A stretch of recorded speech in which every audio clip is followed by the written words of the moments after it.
Hi everyone, welcome back to Sunday School. I hope to see you some in person, but if you're watching me now, it means that we didn't get to be together today, but hopefully you can do this lesson online. Today we're going to talk about Noah. I know you've probably heard this story a few times. It's one of the best ones, I think, in the Bible. It teaches us a lot of different things. It teaches us about obeying, even when we don't really understand why. It teaches us that maybe somebody else knows that something's good for us even when we don't. And it teaches us the power of faith and understanding that not everything that we completely understand will turn out okay. So this is my Noah for today's lesson. And this is about his building of a boat. It was actually an ark. An ark isn't actually really a boat. It's the Hebrew word for box or chest. And what he made was out of gopher wood, which is kind of like cypress wood, because Noah, he wasn't a builder. He didn't know how to build a boat. That wasn't his thing. Not only that, Noah didn't live near any water. So when you hear the story, you're going to think to yourself, what on earth? Why would he do these things? Why would he do something that someone told him to do when there wasn't water around and he didn't know how to build a boat? And why would you put a whole bunch of animals in an ark? It's kind of crazy. So I have some props for this one. So Noah and I are going to get started with our story. So here we go. So this is my Noah's Ark. I'm trying to make the light not be so bright. So as you can see, we have Noah, and this is his wife, Naamah. And he and his wife were called by God. So what happened? Noah was a descendant of Adam. And you remember Adam was in Adam and Eve, obviously. And he was a descendant. And Adam's descendants grew and spread to all corners of the earth. But as they grew in number, they kind of grew in a little bit of, being disobedient. They did things they shouldn't have, things that God didn't really want them to do. But they did it anyway. And God saw that there was a lot of violence and corruption. And so he decided that he was going to have to destroy everything that he created. I mean, what a bummer that would be. Just think if you'd worked really hard on something and then you had to destroy it. That would be kind of sad. So there was one man that the Lord loved, a good man who led an honest and hardworking life, and his name was Noah. So God chose to save him and Noah's wife. And he had 3 sons, Noah did, and they each had a wife. So the world has grown wicked, Noah was told by God, and I intend to destroy every living thing that I've made, except for you, Noah. You and your family will be saved. God told him, I'm going to cause a flood to rise all over the land, and you have to build an ark out of gopher wood that will float on the waters.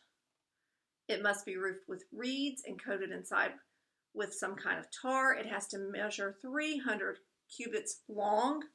Do you know 300 cubits is roughly 450 feet? So that's longer than a football field.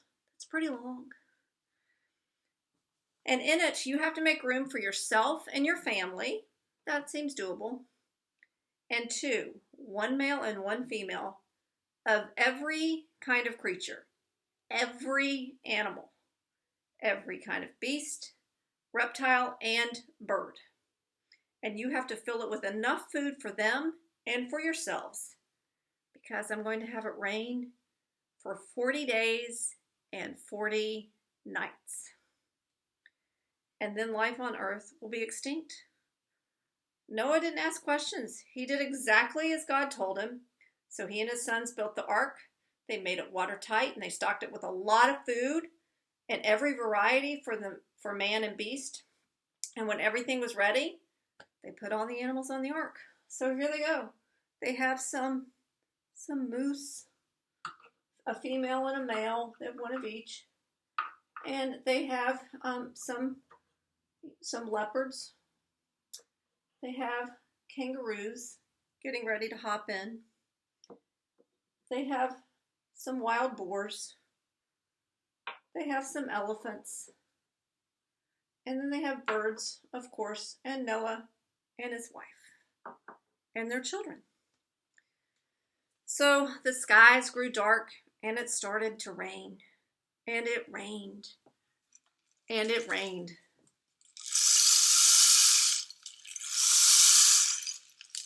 And the flood waters rose and rose, and it lifted the ark up high above the hills. And finally, even all the mountain ranges had been submerged. But God had not forgotten Noah and all that were with him on the ark. The days went by, and then a great wind blew. And after the wind, there was a calm. And slowly the waters began to go down. And finally, the ark came to rest on a mountain peak in Ararat. And that is modern day Turkey, we believe. So time passed, and Noah went out to find out if the waters had gone down. So he opened a window and he released a raven into the air to see if the bird would find anywhere to land. But the raven flew far and wide in every direction and saw nothing but water. So next Noah released a dove from the ark, and she too flew in every direction without finding anywhere to land, because the waters were still covering the earth. So Noah took her back in, and after 7 days he sent out the dove again. But this time she came back in the evening with the leaf of an olive tree in her beak. And Noah knew that this meant that the waters were receding. And after another day of waiting, he sent out the dove once more. And this time, she didn't come back. Opening a window in the ark, Noah looked out and saw that the ground was dry. Then God spoke to Noah and he said, "You must leave the ark, you and your wife and your sons and their wives and all the creatures you have with you. The world is there for you and your children to make of it what you can. And the beasts on the land and the birds in the air and the fish in the sea shall be your food." So then Noah gave thanks to God, and God was very pleased with Noah. So God gave Noah a blessing. God showed Noah a rainbow, and he said, "This rainbow is a sign that never again will the world be destroyed by flood. And in times when I come to cloud the sky with rain, afterwards you will see a rainbow, and you will remember my promise that was made to you and every living creature in the world." The promise God made, we call a covenant now. We say that's a covenant between God and us, or sometimes we make a promise to each other and we can call it a covenant. Let's say you promise to your mom and dad that you'll listen to them and try your best, do your best at school, do your best to be a good sibling or a good son or daughter, or be a good friend. That's a covenant. So we try to make a promise that we will try to do our best or do what we say we'll do and keep our word. So as you can see from Noah and the ark, it got pretty watery. That's the book I was reading from.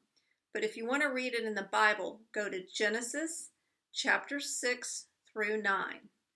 And it's after the creation story, because we know that God created the whole earth, and he did it all. Each day he created light and dark and animals and plants and humans. And then unfortunately, nobody did what they were supposed to. So then he had to have the great flood. So now I want for you to remember our story today, because we'll build on it again next week. We'll talk about some other things. And also I have activities online that I'd like for you to do. And one activity in particular, if you have not done it, we have outside of our church kitchen a mosaic kit. And the mosaic makes a coaster or a tile that is a rainbow. And it's a wonderful activity. And you can do it with your parents. And if you're old enough, you can probably follow the directions on your own. I'm going to attach the directions and a picture of it. And if you have not picked up that item, I would encourage you to come by the church and get it. And also I have some other activities that you can do that are coloring activities. And one's also how to make a rainbow with a pipe cleaner and some beads if you have them, different colored beads to make a colored rainbow. And then you can cinch it at the top. And if you make it, it makes an O. And the O symbolizes obey. so you could hang it up to remember that Noah obeyed God, and because of that, we were all rewarded. Because now, we don't have a total flooded earth. I know these past few weeks you might have seen on the news, unfortunately, there's been a lot of wildfires, and now there's some hurricanes.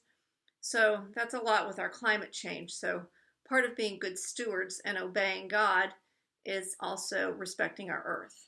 So I would encourage all of you to do your part with that. If you can, if you recycle more, or if you can use less, that's even more important. Maybe instead of buying that one thing, making use of something you have at home, or making something you have at home. So I hope to see you all back here soon. I'd love to see you in church. If you come with your family, I will have activities for kids on Sundays, and I would love to see you all. Until then, Noah and I say goodbye, and we hope you have a peaceful and blessed week. And I look forward to seeing you again next week. Bye.